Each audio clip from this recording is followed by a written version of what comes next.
Lady, Yeah. est-ce que tu savais qu'Arafat serait Arafat, au point d'impacter toute une nation?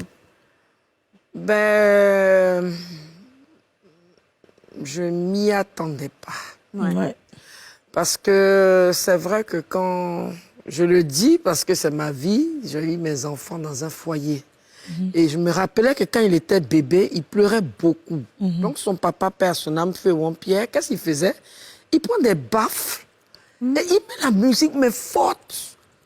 L'enfant est là dans son berceau. Et puis la musique, je dis, mais Pierre, tu vas le rendre sourd. Il a grandi dans ça. Ouais.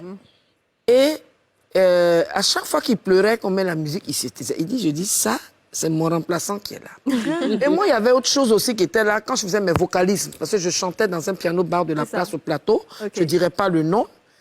Je faisais ça pour m'occuper de mes enfants et tout. Je répétais. Je chantais à 19h. Donc, dans la journée, je devais faire mes do, ré, mi, fa, sol, la, si, do et tout. Il était toujours dans le coin, à 3 ans, là. Donc c'était des Je signes, le en fait. chute, j'ai dit, il faut partir. Bouge là-bas, on a les petits magnétos durs. Il a dit, il faut quitter là-bas. Je dis, il faut pousser. Et un jour, j'étais en train de répéter une chanson, j'étais en train de composer une chanson. Et puis j'entends, maman, je vais chanter comme toi. J'ai dit, hé, Waouh! non, hein, tu chantes pas, hein. Et on faisait le vocalisme à l'époque avec du vin chaud. Ok. Tu fais chauffer un peu le vin, et puis tu bois, ça t'ouvre les choses. Mais moi, je voulais qu'il soit militaire, parce qu'il était assez choc. Quand il veut un truc, il l'obtient. Quand j'ai dit à maman, j'allais le mettre plus tard, il allait dans une école de la place qu'on appelle...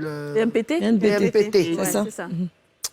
Et quand je payais ses cours, quand il arrivait en classe de 5e, je vais jusqu'à... Je vois le kaki encore dans le placard.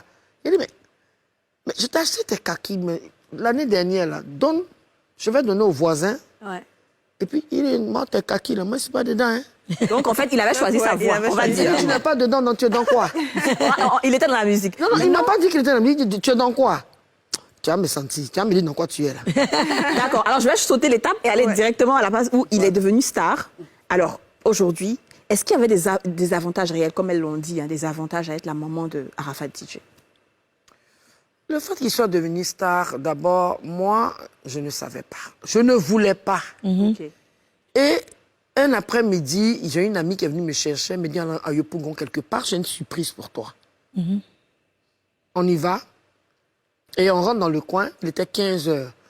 Et j'entends quelqu'un qui dit, monsieur, dame, le DJ qui a une voix vraiment imposante. Moi, je suis tellement d'imaginer que c'était mon fils. Ah. Puis elle me dit, tu sais qui est en train de parler là? Je lui ai dit, donc la personne a une belle voix. C'est Ange Didier. J'ai dit, ah bon? Je dis, ah, non, c'est pas Ça peut possible. être lui.